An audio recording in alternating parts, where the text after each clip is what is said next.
গায় কেউ গায় না, কিন্তু ওখানে সবাই কীর্তন করবে, ঝুড়ি চাকি হোক সবাই যার যার মতো নিয়ে বাদ্যযন্ত্র তারা কীর্তন করবে।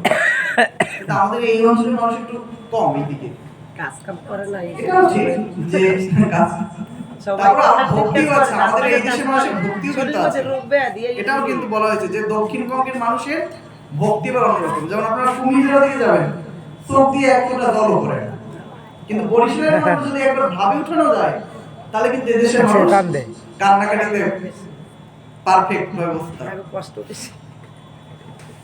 কষ্ট বেশি না, বুঝতে তো বলছি যে কুমিল্লায় আমি মহালক্ষ্মী, বৃন্দাবনে জগদ্ধাত্রী, আর লক্ষ্মী রূপে প্রতি ঘরে ঘরে। আর কুমিল্লার ভক্তরা দেখবেন সব বড় কেটিটু, তুমি তো জানোই ওই অঞ্চলের কথা। যারা গেছে তারা আমাদের গুরুদেব যখন কুমিল্লায় যায় 1971 সালের পরবর্তীকালে শ্রীমদাচার্য বিবেকানন্দ গোস্বামী, তো ওই দেশে তখন বিবেকানন্দ গোস্বামীকে কেউ চিনত না। আমাদের এক গুরু হয়েছিল হাবুল নাম, এই হাবুদা চাকরি করতে খুলনায়, সরকারি চাকরি করতে তৎকালীন সময়। আর গুরুদেব মঠবাড়ি কলেজের প্রফেসর। এই হাবুলদাই কেমনে যেন গুরুদেবের সন্ধান পায়। তো গুরুদেব বলছে, হাবুল তোমাকে আমি দীক্ষা দেবো তোমার বাড়িতে গিয়ে। তখন বলছে, তাই গুরুদেব আমার তো ছুটি হয় না আর আপনারও তো ছুটি হয় না, তাই দুজনের যখন ছুটি হবে তখন আমরা যাবো। তো গুরুদেবের আগের দিন ছুটি হয়েছে আর হাবুলদার পরের দিন ছুটি হবে। তো গুরুদেব করছে কি, প্রথম দিন ছুটি নিয়ে কুমিল্লায় গেছে। তো হাবুলদার তার বাড়িতে চিঠি পাঠাইছে যে গুরুদেব যাবে, তোমরা গাড়ির স্টেশনে দাঁড়াই থাকবা, বাড়ির দরজায় দাঁড়াই থাকবা, আর বাড়ির ওখানে বাজারে দাঁড়াই থাকবা। গুরুদেব কোন দিক দিয়ে আসে তা তো আর বলা যায় না। যে স্টেশনে দাঁড়াই গেছে সেও গুরুদেবকে পায় নাই, যে বাজারে দাঁড়িয়ে গেছে সেও গুরুদেবকে পায় না, আর যে বাড়ির এই বাড়ির দরজাটা হয় না, দরজার সামনে দাঁড়িয়ে থাকলে পাবে না, সেও জায়গায় কেউ আসে। অথচ গুরুদেব ঘরের সামনে দিয়ে দাঁড়াই বলতেছে, এটা কি হাবুল সরকারের বাড়ি? অথচ তারে কেউ রাস্তা দিয়ে আসতে দেখে না। তাহলে কোথা দিয়ে আসে, কোথা দিয়ে গেল? এই তো মানুষ অবাক। হাবুলদার বাবাই গুরুদেবকে দেখে বলতেছে, এ আবার কেমন শাড়ি চুরি পরা, শাখা সিঁদুর, আবার আমার পোলার বয়সী, মানে হাবুলদার বয়স অনেক। বলতেছে আমার পোলার বয়স, আর আমার পোলা আমার হ্যাঁ বয়স একটা। গুরুদেব থাক, আমার পোলায় তো তো তারা একটু অবজ্ঞা করছে গুরুদেব দেখে যে শাড়ি চুরি পরা এবার কেমন গোসাই। আর যেটা আমাদের ব্রাহ্মণ গোসাইরা বড় বড় দেখতে, মোটা সোটা, সেই গোসাইরাই তো অনেক সুন্দর দেখতে, মোটা সোটা ভালো। তখন ওইরকম ভাবে গুরুদেবের তখন তাদের সোনের ঘর, সোনের ঘর ছিলেন না, এখন দেখা যায় না, সোনের ঘর। তখন এই সোনের ঘরে গুরুদেবের থাকতেছে একটা খাটে। তো গুরুদেব যখন থাকতেছে ওই দিনের অপেক্ষা করছে, তো রাত্রিবেলা হাবুল বাবু পোশাক, তো সেটা করছে পোশাক করতে গেছে। পোশাক করে যখন ঘরে ফিরে যাচ্ছে তখন দেখো সোনের ঘরের ঠাকুর থেকে জ্যোতি বেরিয়েছে, মানে আলো। কিন্তু তৎকালীন সময় কারেন্ট নেই, মানে বৈদ্যুতিক সংযোগ সেই এলাকায় নাই, একদম গ্রাম অঞ্চল, গাদি সেই না। তখন দেখতেছে ঠাকুর দিয়ে জ্যোতি বেরিয়েছে, আলো বেরিয়েছে। তখন বলতেছে, ওকে কারেন্ট নাই, আলো জ্বলে না, কোথা থেকে এই জ্যোতি আসে?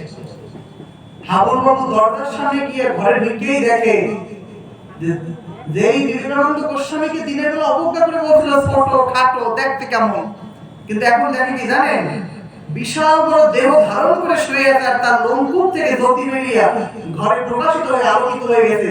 তো আর পরের দিন থেকে হাবুল বাবু গুরুদেবের কাছে আত্মসমর্পণ করছে।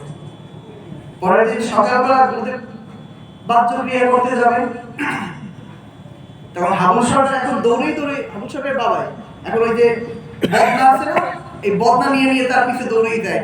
গুরুদেব এই নেন, কারণ গুরুদেব উঠে বলে হাবুল সরকারের বাবাই, রাইতে কিছু দেখছেন না, কথা বলছেন? হয় বাবা দেখছি, যা দেখছেন কাউকে বলবেন না।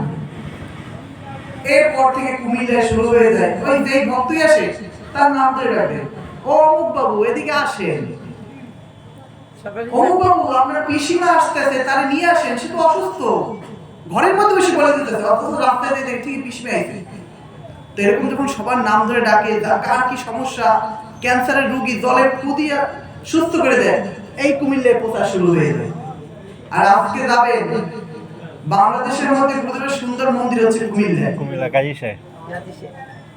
বাংলাদেশের বড় বড় মন্ত্রী মিনিস্টারদের বড় বড় লোকদের নিয়ে সেই মন্দির উদ্বোধন করা হয়েছে।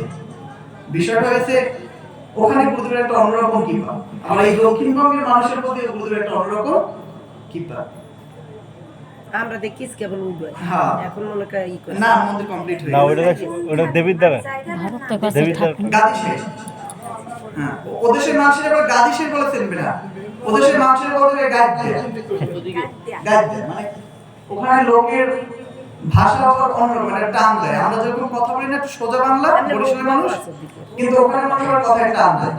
আজকে যাবেন ওখানে মানুষের কিছু ছিল না তখন, এখন ফোনের ঘর।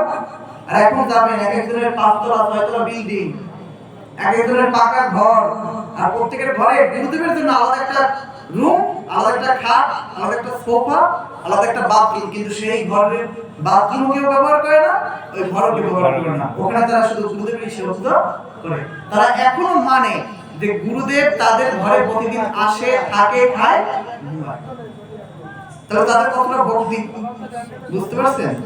এবং এখনো তারা গুরুদেবের ধ্বনি দিয়ে সব কাজ শুরু করে। আমি একবার আপনার কালাচাঁদের মত নাম শুনছেন? কালাচাঁদের মত করে নাম শুনছেন না? কালাচাঁদ, এই কালাচাঁদের মতের যে গোসাই তার সমাধিতে গেছিলাম, ওখানে আমাদের গুরুদেবের অনুষ্ঠান হয়েছিল। তো তারা মাছে বলতে, হ্যাঁ মাছ দিয়ে বলতে, কিন্তু আমাদের ওই গুরুদেবের একটা অনুষ্ঠান হয়েছে চান্দিনা থেকে এই পেশে। তো এখানে বন্যার ডেট, মানে এমন একটা সময় প্রোগ্রাম করছে শীতকালে যে বন্যার ছিল, মানে সন্ধ্যাবেলা চারপাশ থেকে মেঘ অন্ধকার হয়ে আসছে, ফোটা ফোটা বৃষ্টি হয়। এরকম যদি অনুষ্ঠান শুরু হয়, যদি লোক ভরে যায়, যদি ফোটা ফোটা বৃষ্টি হয় কেমন লাগবে না? যদি বন্যার নামে তাহলে প্রোগ্রাম হবে। তারা সবাই একদিকে বলতেছে যে আপনারা কেউ ভয় পাবেন না, গুরুদেবের নামে একবার ধ্বনি দেবেন, এই বন্যা বৃষ্টি হলো সব থেমে যাবে। ঠিকই আমরা সবাই মিলে গুরুদেবের নামে যখন ধ্বনি দিয়েছি, বৃষ্টির ফোঁটা ফোঁটা বন্ধ হয়ে গেছে। অনুষ্ঠান সুন্দর মতো হয়েছে, 2-3 লোক হয়েছে, অনুষ্ঠান সমাপ্ত হয়েছে। আমরা যখন ঘরে ঢুকছি বন্যা শুরু হয়ে গেছে, আমরা 2 দিনে ঘর থেকে নামতে পারি না। তাহলে দেখেন ওনার নামের কি মহিমা। কালকে এখানে কি হবে? নাম যজ্ঞ শুরু হবে না? আমরা নাম কেন করি, কীর্তন কেন করি? নামের নিশ্চয়ই মহিমা আছে, নাহলে কেন কীর্তন করতাম? কলিযুগে ধর্ম হয় নাম সংকীর্তন, চারিযুগে চারি ধর্ম জীবেরও কারণ। কলিযুগের ধর্ম কি বলেন? নাম সংকীর্তন। আর চারিযুগে চারি ধর্ম জীবেরও কারণ। ভাগবতে বলছে, শ্রীমদ্ ভাগবত যদি অধ্যয়ন করেন দেখতে পাবেন, ভাগবত শাস্ত্রে বলছে তৃতে যধ্যায়তে বিষ্ণু ত্রেতায়াম জগতমখৈ দাপরে পরিচর্যায়াম করো তৎপরিকীর্তনা। বলছে কি সত্যযুগের মানুষ ভগবানকে ধ্যান করে লাভ করতে। কি করে লাভ করতে? ধ্যান করে। ত্রেতায়াম জগতমখৈ, ত্রেতা যুগের মানুষ ভগবানকে লাভ করতেন যজ্ঞের দ্বারা। আর দাপরের পরিচর্যায়াম, দাপর যুগের মানুষ ভগবানকে লাভ করতেন পরিচর্যার দ্বারা। এই যে বিগ্রহ উপাসনা, রাধা গোবিন্দ যুগল উপাসনা, এই বিগ্রহ পরিচর্যার মাধ্যমে ভগবানকে লাভ করতেন। আর বলছি তরফ কীর্তনা, কলিযুগের মানুষ একমাত্র হরিনাম কীর্তনের দ্বারাই মুক্তি লাভ করবে। এই কথা আমাদের ভাগবত শাস্ত্রে বলা হয়েছে। তো আমরা শ্রীমদ্